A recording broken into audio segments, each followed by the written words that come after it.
When the HOA told me my 20-foot fishing boat was an eyesore that violated community standards, I had no idea I was about to become the owner of the entire marina they used for their yacht club.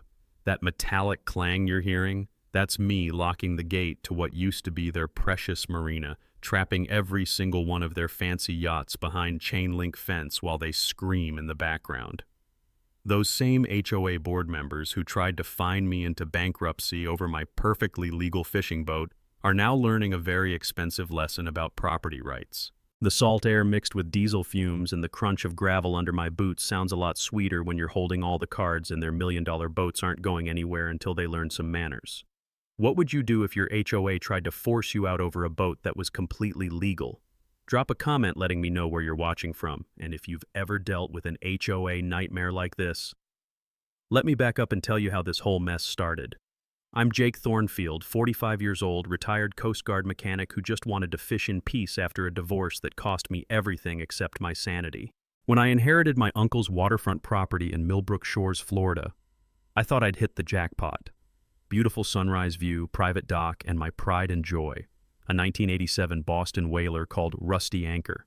She's not winning any beauty contests, but that boat purrs like a kitten and has pulled me through more storms than I can count. Millbrook Shores seemed perfect. 200 waterfront homes, quiet streets, the kind of place where your biggest worry should be whether the fish are biting. The salt air mixed with morning coffee on my dock felt like the retirement I'd earned after 20 years of fixing Coast Guard cutters in every kind of weather imaginable. Then I met Priscilla Weatherford. Picture your worst nightmare of an HOA president. 52 years old, 8 years in power, drives a white BMW that's shinier than most people's wedding rings. She's a real estate agent, which explains her obsession with property values and her talent for making people feel like garbage. The woman showed up at my dock one morning wearing designer sunglasses and carrying a clipboard like she was inspecting a crime scene. I should have known right then that trouble was coming. 3 months into paradise, I got my wake-up call. A certified letter that felt like a slap in the face. Violation notice, unsightly marine vessel. My perfectly legal, well-maintained fishing boat apparently violated their aesthetic standards. I had 30 days to remove it or face $200 daily fines. Let me be clear, my boat was cleaner than most people's kitchens and registered properly with the state. But apparently it didn't scream wealthy yacht owner loud enough for Princess Priscilla's taste. I figured this was just a misunderstanding, so I did what any reasonable person would do. I showed up to the next HOA meeting to explain the situation like a civilized human being. Big mistake. The community center smelled like burnt coffee and defeat. Those metal folding chairs squeaked every time someone shifted nervously, and that flickering fluorescent light made everyone look like they were being interrogated by the IRS. Priscilla sat at the head of the table like she was running Fortune 500 board meeting instead of a neighborhood complaint session. When I politely pointed out that my boat was completely legal, she gave me the kind of smile that real estate agents practice in the mirror. "Mr. Thornfield," she said, drumming her blood-red fingernails on that clipboard, "we have community standards to maintain. Perhaps you'd be more comfortable in a neighborhood that's more suited to your lifestyle." The way she said lifestyle told me everything I needed to know. This wasn't about boats. This was about the fact that I drove a pickup truck instead of a luxury sedan, worked with my hands instead of selling overpriced houses, and didn't fit her vision of the perfect Millbrook Shores resident. She was trying to push me out because I didn't look like her idea of the right kind of neighbor. Looking around that room was like watching a hostage situation. Every single resident sat there avoiding eye contact, afraid to breathe too loud in case they became her next target. These people were living in fear of this woman and her power trips. That's when I realized I wasn't her first victim. She'd probably been bullying people out of this community for years. Well, she just picked a fight with the wrong guy. 20 years in the Coast Guard teaches you how to handle storms, and Priscilla Weatherford was about to learn that some people don't scare easy. I had no idea yet just how big a mistake she'd made, but I was definitely going to enjoy finding out. Priscilla didn't waste any time showing me exactly who I was dealing with. When I missed her ridiculous 30-day deadline because, I was busy researching whether she could actually do this legally, she cranked up the pressure like a drill sergeant having a bad day. The fine jumped from $200 to $500 per day, and suddenly I was looking at serious money just for keeping my own boat on my own property. But that was just her opening move. Within a week, every single person who visited my house got a parking violation. My neighbor borrowed my hedge trimmer, parking violation. Pizza delivery guy stayed 5 minutes too long. Another violation. She was treating my property like a surveillance target, probably watching through those designer sunglasses with a stopwatch and a grudge. The woman had turned harassment into an art form. Then she really showed her true colors. Priscilla filed a complaint with the county claiming I was running a commercial fishing operation from my residential property. Complete garbage, but it meant county inspectors showing up at my door asking questions about business licenses I didn't need for a hobby I wasn't commercializing. She was trying to bury me in bureaucratic red tape, hoping I'd give up and move away rather than fight her army of petty violations. The smell of diesel and salt water from my morning boat maintenance became my therapy while I dealt with this insanity. But here's where Priscilla made her first real mistake. She underestimated what 20 years of military paperwork teaches you about fighting bureaucracy. While she was busy playing dictator, I was doing research, real research. I spent every evening at the county courthouse basement, digging through property records that smelled like old newspapers and broken dreams. Those fluorescent lights hummed like angry insects while I photocopied deed after deed, building a picture of exactly what I'd inherited from my uncle. And that's when I found the first piece of gold buried in all that legal language. My uncle's property didn't just include the house and dock. It came with something called riparian rights. Basically, legal access to the waterways that couldn't be taken away by any HOA or neighborhood association. I remembered my uncle always telling me as a kid, "Jake, when you buy waterfront property, always get a title search. You might own more than you think." At the time, I thought he was just being paranoid, but now I understood he was protecting something valuable. These rights were older than Priscilla's entire reign of terror, dating back to when the area was first developed in the 1960s. But even better than that, there was an ancient easement agreement that gave my property special privileges at the Marina. Riparian rights, I learned, are like having a permanent get-out-of-jail-free card for water access. Once you have them, they stick to your property forever unless you specifically sign them away. And my uncle, bless his paranoid heart, never signed away anything. While I was building my legal ammunition, I started making some interesting friends around the neighborhood. Mrs. Bennett, the 78-year-old lady next door, had been watching Priscilla's performance with the kind of quiet rage that only comes from decades of experience with bullies. Turns out she'd been keeping detailed notes about HOA misconduct for years, just waiting for someone brave enough to fight back. "That woman has been terrorizing this neighborhood since she got elected," Mrs. Bennett told me over coffee, her voice sharp enough to cut glass. "She pushed out the Martinez family 2 years ago with bogus noise complaints. The Johnsons left after she claimed their vegetable garden violated landscaping standards. You're not her first victim, but maybe you can be her last." The sound of pelicans diving for fish outside my window became the soundtrack to my research sessions. Every splash reminded me why I'd moved here in the first place, for peace, quiet, and the simple pleasure of being left alone. But Priscilla was about to learn that sometimes the quiet ones are the most dangerous when you push them too far. I also started documenting everything with the kind of precision the Coast Guard had drilled into me over 2 decades. Every phone call got recorded. Something I'd learned was perfectly legal in Florida during a previous property dispute. Every interaction got photographed. Every violation notice got filed with timestamps and witness statements. If Priscilla wanted to play games with paperwork, I'd show her what real documentation looked like. By the end of the first month, I had a stack of evidence thick enough to choke a horse and a growing understanding that this fight was bigger than just my boat. Priscilla had been using HOA rules like weapons for years, and I was sitting on property rights she didn't even know existed. The question was, how far I was willing to take this thing. Looking back, I should have known that quiet guy fixing his boat at sunrise would turn out to be the storm she never saw coming. Priscilla must have sensed she was losing control, because her next move was straight out of the dictator's playbook. She called an emergency HOA meeting to vote on new marina access regulations, claiming my boat created a safety hazard for yacht club members. The woman actually stood there with a straight face saying my 20-foot fishing boat was more dangerous than those floating palaces that half the yacht owners couldn't dock without scraping every piling in sight. The meeting was pure theater. Priscilla waved around freshly printed liability reports while warning about insurance nightmares, her voice dripping with fake concern for community safety. Then she dropped her real bomb, revoking my parking privileges for my boat trailer, claiming it was an unauthorized commercial vehicle despite sitting legally in my own driveway. But that wasn't enough for Princess Priscilla. Within days, whispers started following me everywhere I went. The grocery store cashier giving me weird looks, the gas station attendant asking if I was doing okay. Suddenly, I was the neighborhood's unstable veteran who couldn't handle civilian life. She was poisoning the well, trying to isolate me socially while strangling me legally. While Priscilla was spreading her poison, I was collecting mine. I started showing up to county commissioner meetings, learning interesting things during public comment periods. Turns out several residents had been complaining about the marina for months. Noise violations, environmental issues, yacht owners dumping wastewater and running engines at all hours. Her precious yacht club wasn't exactly the model operation she claimed. So I became the neighborhood's unofficial environmental monitor. Every morning with my coffee, I'd document violations from my dock. The acrid smell of spilled diesel became my alarm clock as I photographed fuel slicks, recorded noise violations, and noted boats anchored illegally in no-wake zones.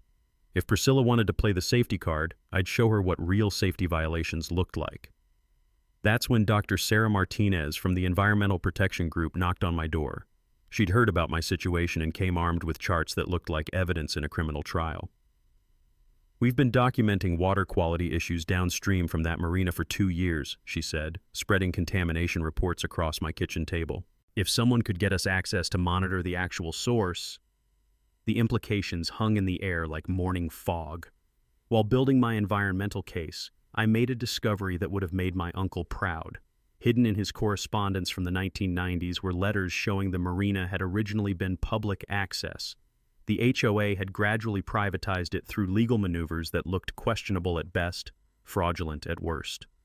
My uncle had fought this privatization every step of the way, keeping copies of original public access agreements and environmental impact studies. Reading his meticulous notes felt like getting battle plans from beyond the grave. Every letter, every legal filing, every environmental concern he'd raised was still sitting there waiting to be weaponized.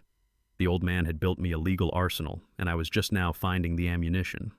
I remembered something a Coast Guard lawyer once told me about professional licenses being powerful leverage against people who live on their reputation. So I filed an ethics complaint against Priscilla's real estate license, documenting her harassment pattern and potential discrimination. State licensing boards don't mess around when there's a paper trail showing abuse of authority. My late-night law library sessions became routine, the musty smell of old legal books mixing with too much coffee as I traced property boundaries with surveyor precision. Every document I copied was another piece of ammunition. Every boundary line I verified was another crack in Priscilla's foundation. The brilliant part was watching her confidence crumble without her understanding why. She could see me building something, feel the pressure mounting, but had no idea how deep my uncle's preparation went. Environmental activists were asking questions about the marina. State investigators were reviewing her professional conduct. County officials were getting complaints about yacht club violations. By month 2, Priscilla was fighting fires on multiple fronts while I was still loading my biggest guns. She thought she was dealing with some angry veteran who'd eventually give up and move away. What she didn't know was that my uncle had spent 30 years preparing for exactly this kind of fight, and he'd left me everything I needed to finish what he started. The sound of yacht engines struggling to start in contaminated water was becoming my favorite morning soundtrack. Because pretty soon, those engines weren't going to be starting at all. By month 3, Priscilla was getting desperate, and desperate people make stupid mistakes. She hired a private investigator to dig up dirt on me. Apparently 20 years of honorable military service wasn't enough to satisfy her paranoia. The guy was about as subtle as a neon sign, sitting in his beat-up sedan taking pictures like he was conducting some top-secret surveillance operation. I waved at him every morning when I checked my boat, just to let him know I wasn't losing sleep over whatever he might find. Then she crossed a line that showed her true nature. Priscilla had my boat towed one Tuesday morning, claiming it was abandoned property because I hadn't moved it in 48 hours. Never mind that it was legally docked at my private pier. She'd twisted some obscure county ordinance to fit her agenda. Cost me $300 and a day of paperwork that reeked of bureaucratic revenge to get Rusty Anchor back. Her nastiest move was pure economic warfare. Priscilla started pressuring local businesses to blacklist me, claiming I was bad for community image. The marina fuel dock suddenly had pump problems whenever I showed up. The marine supply store developed mysterious inventory shortages when I needed parts. She was systematically trying to make my life impossible, hoping I'd crack under the pressure and disappear.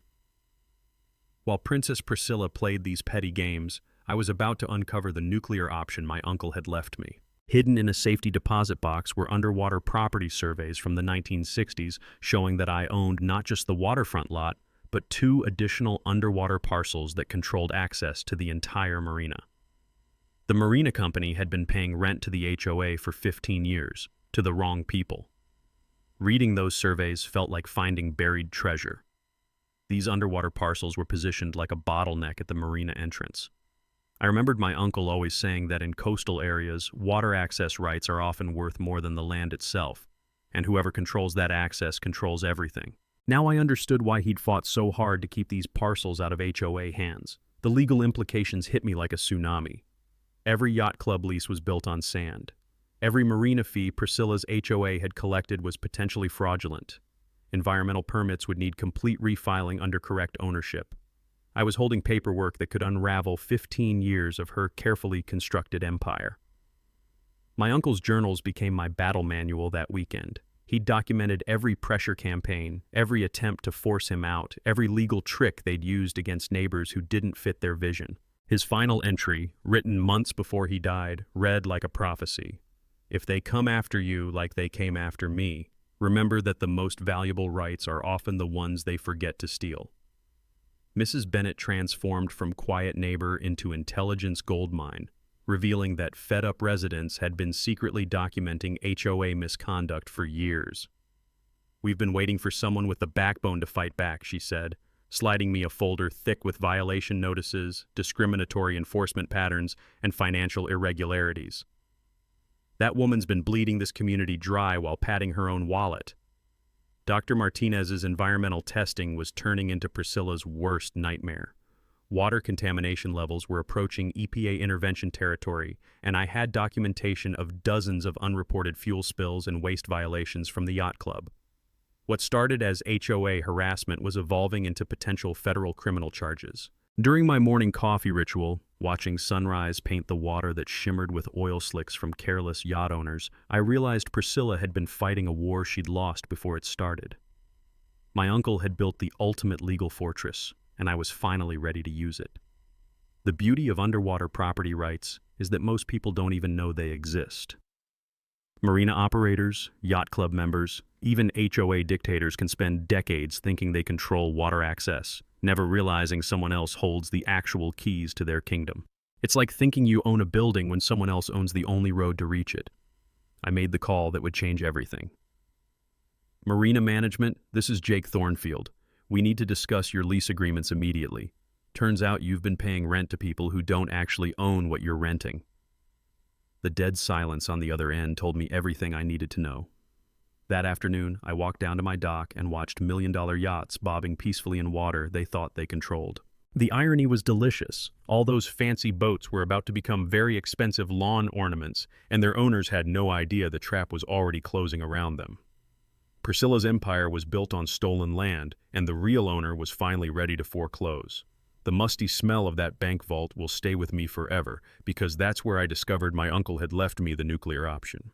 Spread across the cold metal table weren't just property deeds.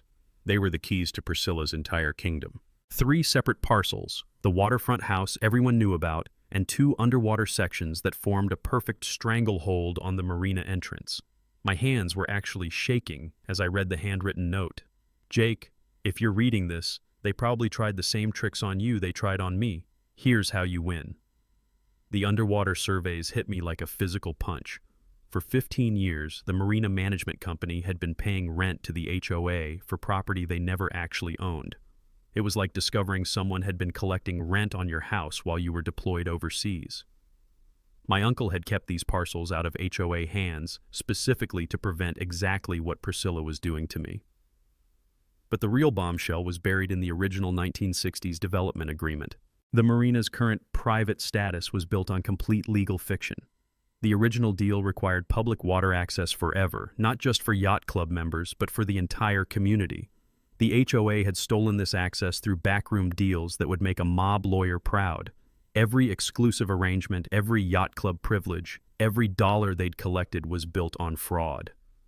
Reading my uncle's journals felt like discovering a war diary. He'd fought these same battles for 30 years, documenting every pressure campaign, every neighbor they'd driven out, every rule they'd twisted to grab more control. The final entry made my throat tight. I kept these rights to protect future generations from the same harassment. Don't let them steal what belongs to the community. The environmental angle was even more devastating. All marina permits had been issued under fraudulent ownership claims. 15 years of yacht club operations had been conducted under invalid environmental authorizations. Dr. Martinez's contamination reports suddenly became federal criminal evidence instead of just neighborhood complaints. Sitting in that vault with fluorescent lights humming overhead, I realized the complete scope of what I'd inherited. This wasn't just property. It was justice waiting to be served. Every yacht moored at that marina was trespassing on my land. Every fee the yacht club had paid was rent money stolen from the rightful owner.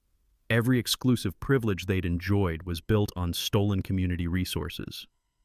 The power shift was so complete it made me dizzy. Priscilla thought she was bullying some random veteran with a boat problem.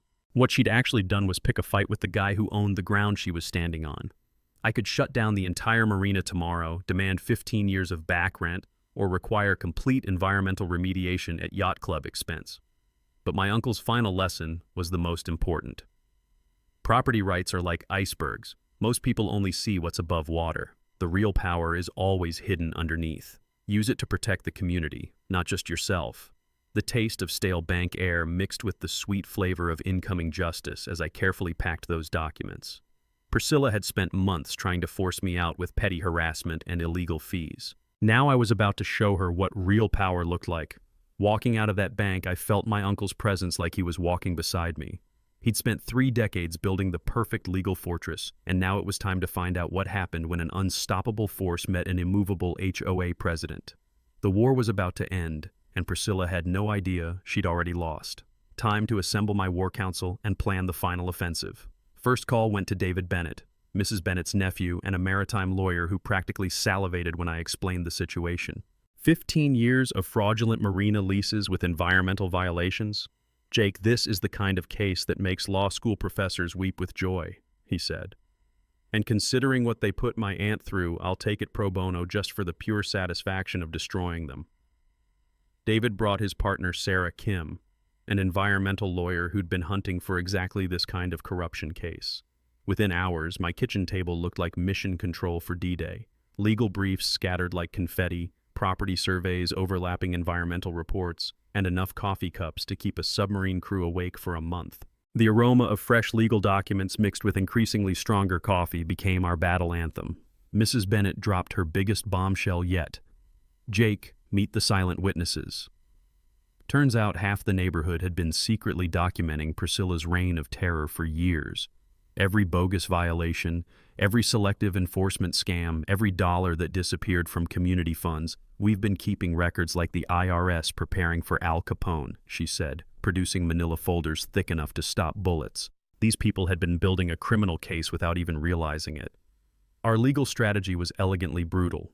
Step 1, notify marina management that their lease was void because they'd been paying rent to property thieves. Step 2, cease and desist orders for all yacht club operations until legitimate environmental permits could be obtained. Step 3, demand an accounting of every stolen dollar from 15 years of fraudulent operations. I'd learned in the Coast Guard that when challenging invalid commercial leases, you hit them with everything at once before they can mount a defense. Rebecca Torres from the county newspaper showed up at my door like Christmas morning arrived early. I've been investigating HOA corruption for 2 years, she said, eyes lighting up as I showed her the documentation. This story could force the state legislature to finally reform HOA oversight laws. When do we go public? The financial picture was staggering. David's research showed marina revenues exceeding $200,000 annually, over $3 million in stolen community funds across 15 years. But instead of bankrupting everyone with back rent demands, we crafted something more elegant, reasonable lease terms that would fund actual community improvements instead of yacht club subsidies. While lawyers prepared paperwork, I handled the physical preparation. Security cameras went up around my property, partly for protection, partly because I wanted to record Priscilla's face when reality hit her. The sounds of contractors upgrading my dock mixed with the hum of marine fencing deliveries as we prepared for maximum visual impact. Dr. Martinez coordinated with federal agencies while reviewing water samples that looked like evidence from a crime scene. Environmental law doesn't care about neighborhood politics, she explained, pointing to contamination readings that would make EPA investigators pack their bags immediately. Pollution is pollution, and someone always pays for cleanup, preferably the people who caused it. The psychological warfare was my favorite part. Secret meetings with Priscilla's other victims revealed the true scope of her damage. The Martinez family, forced out over noise violations that were actually children playing. The elderly Johnsons, terrorized with daily inspections until they sold and moved to assisted living. Young couples driven away by discriminatory enforcement that mysteriously targeted anyone who didn't drive luxury cars. But the most damaging discovery came from community financial records. Priscilla hadn't just been collecting fraudulent marina fees. She'd been robbing community funds to subsidize yacht club operations. Pool maintenance cut, playground equipment broken for months, community events canceled to pay yacht club insurance premiums. She'd been stealing from every resident to benefit her wealthy friends while claiming budget constraints. Timeline was everything. David prepared simultaneous legal filings designed to hit like a coordinated artillery strike. Invalid lease notifications, environmental violation reports, federal complaints, and cease and desist orders all landing at the same moment. In maritime property disputes, he explained while organizing the legal bombardment, you don't give them time to think, just time to surrender. The beautiful irony was preparing alternative community access while planning Priscilla's downfall. Once we took control, public boat ramp access would be immediately restored, fair fee structures established, and a genuine community fund created for waterfront improvements. My uncle's vision of community-controlled marina operations was finally becoming reality. That final evening before launch, sitting on my dock watching sunset paint the water gold while yacht owners enjoyed their last night of stolen privileges, I felt 15 years of community injustice finally lifting. The diesel fumes and gentle lapping of waves against expensive hulls sounded like a funeral dirge for corruption. Tomorrow, Priscilla Weatherford was going to discover that some people don't stay down when you try to bury them. Priscilla could smell her empire crumbling because her next moves reeked of pure desperation. She called an emergency HOA meeting to permanently ban me from all common areas, claiming I posed a clear and present danger to community safety. The woman actually stood there with a straight face declaring my fishing boat a terrorist threat to their yacht club. The metallic screech of folding chairs and nervous coughing from terrified residents told me everything. Even her own supporters knew she'd lost her mind. Her biggest mistake was hiring Thompson & Associates, the county's most expensive law firm, to challenge my property claims. She'd convinced them I was some delusional squatter trying to steal marina access with forged documents. The irony was exquisite. She was hemorrhaging HOA funds to fight a battle she'd already lost, paying lawyer bills with money that technically belonged to me anyway. Then Priscilla dove headfirst into character assassination. She started whispering to anyone who'd listen that I had PTSD episodes and was potentially violent. She even called the VA mental health hotline pretending to be a concerned neighbor, trying to get me involuntarily committed. The desperation in her voice was so thick you could taste it like diesel fumes on a humid morning. While Princess Priscilla was busy destroying her own credibility, I was executing the most beautiful construction project of my life. Under the innocent guise of property improvements, I began installing what I politely called a privacy fence along my water access points. Perfectly legal on my own land, but positioned with surgical precision to create a choke point that would trap every yacht in the marina like premium fish in an expensive barrel. The fence went up post by post over 3 glorious days, each section hammered into place with the satisfying rhythm of incoming justice. By Wednesday morning, the primary boat channel was sealed tighter than a bank vault with chain link and private property no trespassing signs that sparkled like diamonds in the sunrise. The marina had become a very expensive parking lot, and I held the only key to freedom. Thursday morning's yacht club panic was better than Christmas morning. Engines revving desperately, boat horns wailing like maritime sirens, and voices raised in the kind of hysteria usually reserved for natural disasters.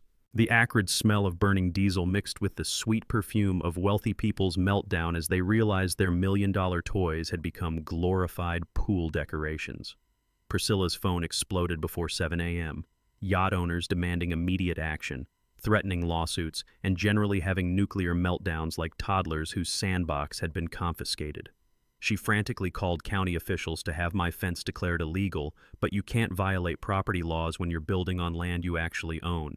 The sound of her increasingly shrill voice echoing across the water became my new alarm clock.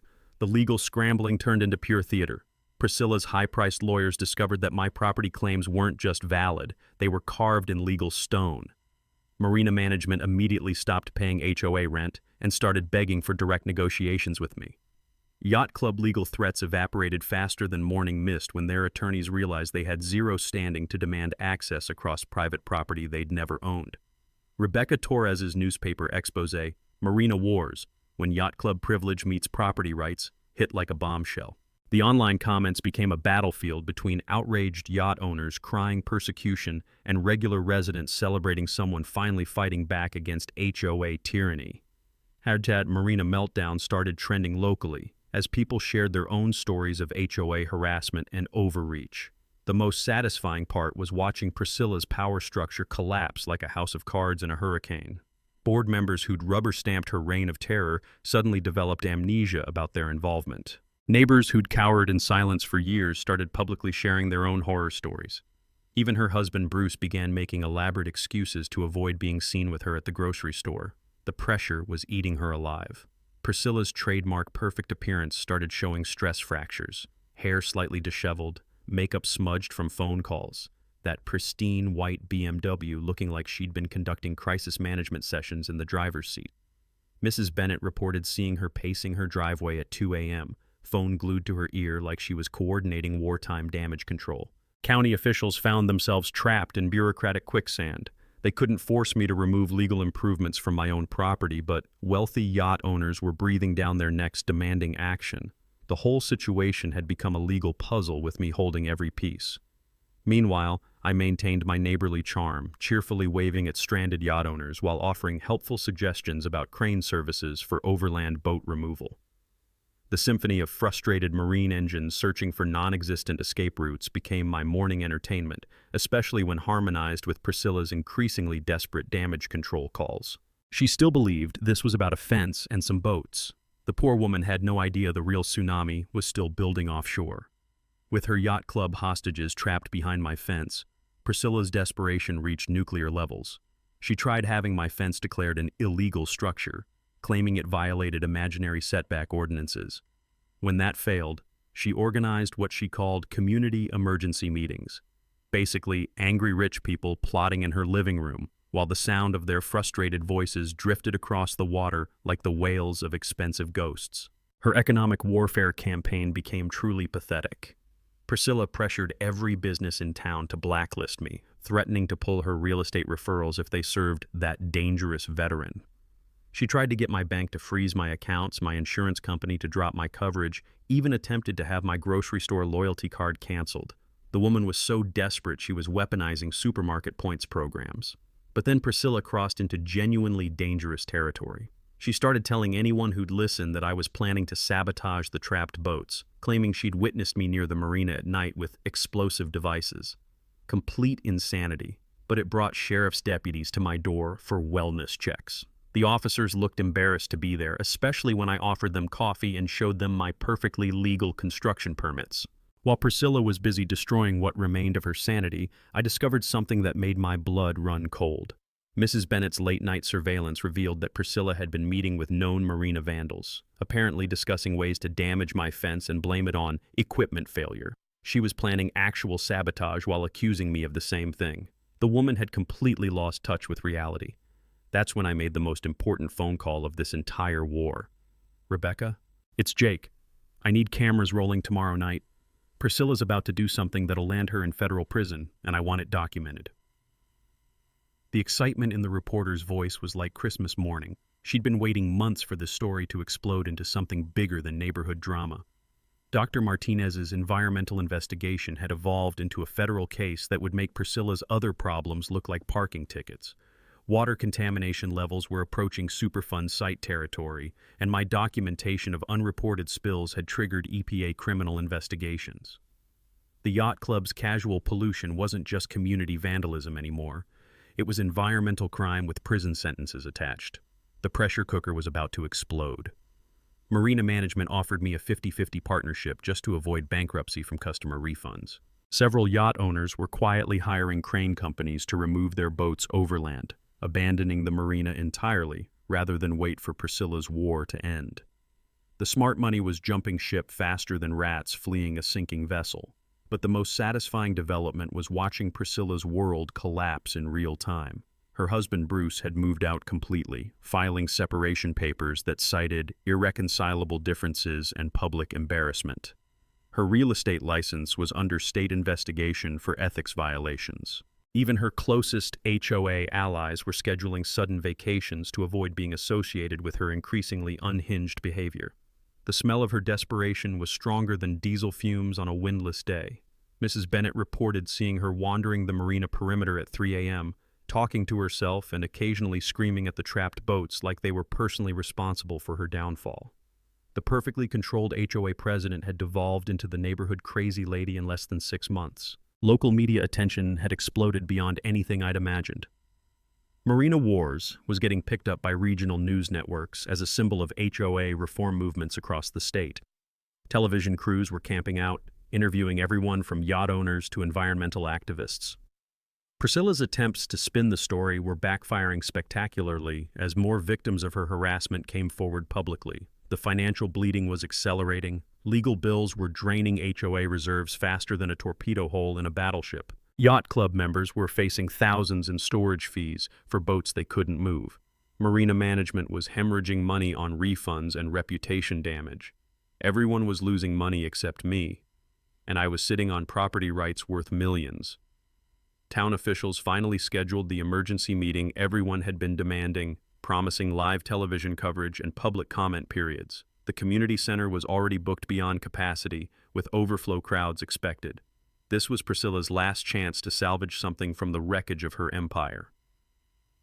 But I had one final surprise waiting for her. David Bennett had prepared documentation showing that the HOA's insurance policy was void due to fraudulent property claims, meaning every yacht owner could sue individually for damages. When that bombshell hit during the public meeting, Priscilla's remaining support would evaporate like steam from an overheated engine. The taste of salt air mixed with the sweet flavor of incoming justice as I watched sunset paint the trapped yachts gold. Tomorrow night, Priscilla Weatherford would finally face the community she'd terrorized for years, and this time she wouldn't be controlling the microphone.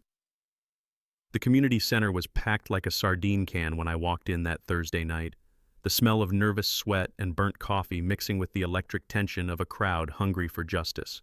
3 television crews had claimed the back wall, their cameras tracking every movement like predators watching prey. County Commissioner Williams sat in the front row looking like he'd rather be anywhere else, while Sheriff Deputy Martinez stood by the door with the weary expression of someone expecting trouble.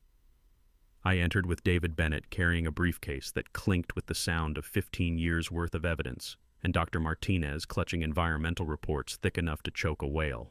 The crowd's nervous chatter died to dead silence as we took seats directly in Priscilla's line of sight.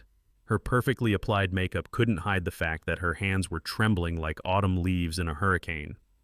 Priscilla opened with the performance of her lifetime, gripping that podium like it was the only thing keeping her upright.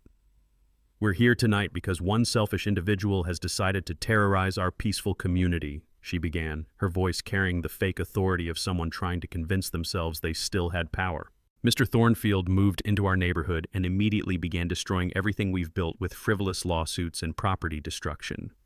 She painted me as an unstable outsider holding the community hostage, claiming my fence would bankrupt the marina and destroy property values. This man's so-called property claims are completely fabricated forgeries designed to steal community assets," she declared, pointing at me like I was a wanted criminal. The desperation in her voice was so thick you could spread it on toast. That's when she made the mistake that would end everything. "The marina has been legally operated by this HOA for 15 years, and we won't be intimidated by fake documents from some disgruntled veteran who can't handle civilian authority." The room went dead quiet. Even the television cameras seemed to stop humming. Time for the mic drop moment I'd been rehearsing for months. I stood up slowly, letting the silence stretch until you could hear people's heartbeats. "Priscilla, I want to thank you for that introduction, because now everyone's going to witness exactly who's been lying to this community for 15 years. David handed me the briefcase, and I pulled out the underwater property surveys like a magician revealing his greatest trick. These documents prove I own the underwater parcels that control marina access. For 15 years, you've been collecting rent on property you never owned, stealing over $3 million from this community. The collective gasp sounded like air escaping from a punctured balloon. Yacht Club members started whispering frantically while Priscilla's face went from perfectly made up to corpse pale. But I was just getting started. Dr. Martinez, please share your environmental findings. The scientist stood up with reports that made EPA violations look like parking tickets. 15 years of illegal fuel dumping, unreported contamination, and water pollution that poses health risks to every family in this community, she announced with the authority of someone who documented every crime. The room exploded like a bomb had gone off. Yacht owners shouted denials while longtime residents demanded answers about health cover-ups. Commissioner Williams called for order, but his expression showed he knew this had become a federal case requiring damage control. But my favorite revelation was still coming. The beautiful part, Priscilla, is that your HOA insurance is void due to fraudulent property claims. Every yacht owner can now sue you personally with no protection. That's when Priscilla completely shattered. She started screaming like a banshee about persecution and conspiracy, claiming I'd forged everything and bribed officials. This is all lies from a dangerous, unstable veteran. I've been protecting this community from his threats for months. You're all being manipulated by a mentally ill criminal. The crowd turned on her like sharks smelling blood. Mrs. Bennett stood up with her thick folder of documented abuses, reading violation after violation, while other residents joined the chorus of finally speaking their truth. Years of suppressed anger erupted as story after story of harassment poured out under the harsh glare of television lights. Sheriff Deputy Martinez stepped forward as Priscilla's rants became increasingly unhinged. "Ma'am, I think you need to calm down," he said, but she was beyond reason, screaming about conspiracies and veteran terrorists until her voice cracked. "Here's my proposal," I said when the chaos finally died down, my voice carrying across the silent room like a closing argument. Community-controlled marina with fair access for everyone, environmental cleanup paid for by those who caused the damage, and transparent HOA operations that serve residents instead of enriching board members. The applause was thunderous. Priscilla stormed out screaming about lawsuits and persecution, but everyone could see the truth now. Her 15-year reign of terror was over, broadcast live for the entire county to witness. The aftermath was like watching a house of cards collapse in slow motion, except every falling card was pure justice.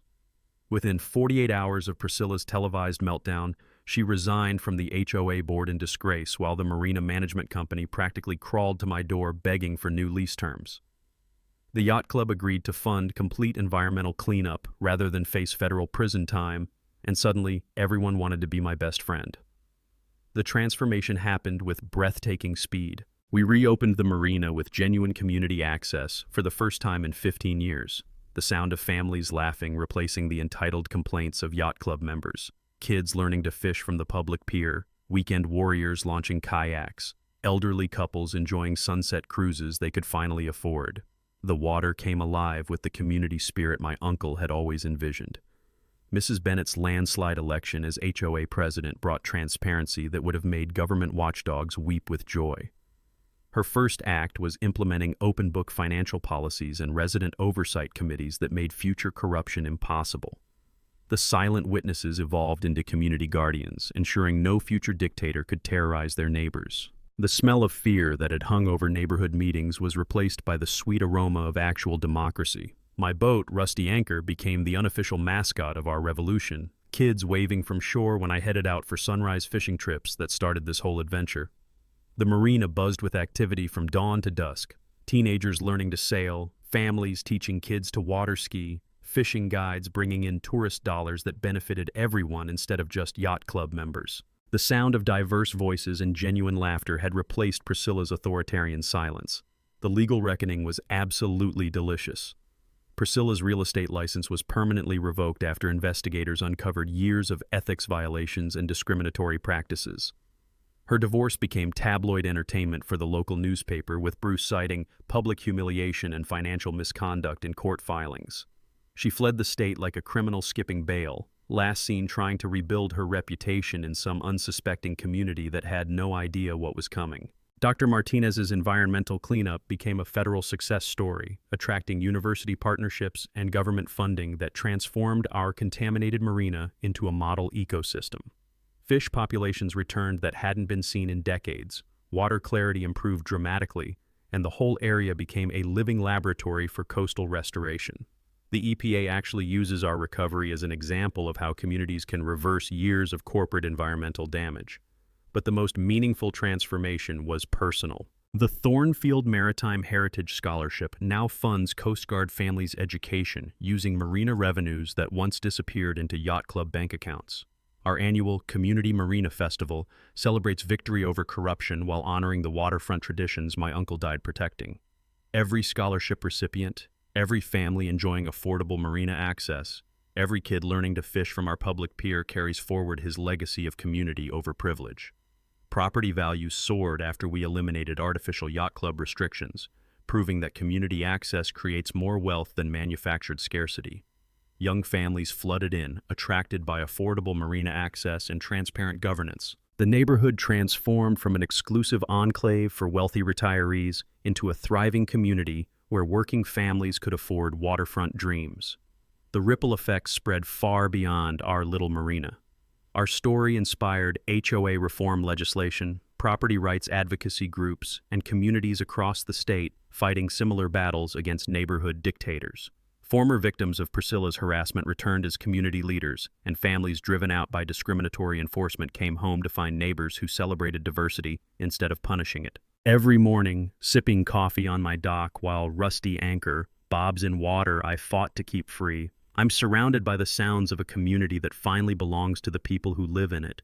Kids fishing where yacht owners once demanded silence, neighbors helping neighbors instead of reporting violations, and the gentle lapping of waves that carry no trace of the corruption they once reflected. The taste of salt air mixed with victory never gets old, especially when it's seasoned with the knowledge that bullies don't always win. Your turn. Drop a comment sharing your worst HOA nightmare, because trust me, you're not alone in dealing with power-hungry board members who think a clipboard makes them dictator. If this story fired you up to fight back against unfair treatment, smash that subscribe button and join the HOA Stories family for more tales of ordinary people defeating extraordinary bullies. We appreciate you spending your time with us on HOA Stories, where HOA Karens finally get checked. If you enjoyed today's drama, hit like, comment on your favorite part below, and don't forget to subscribe so you'll be the first to catch our next HOA Showdown.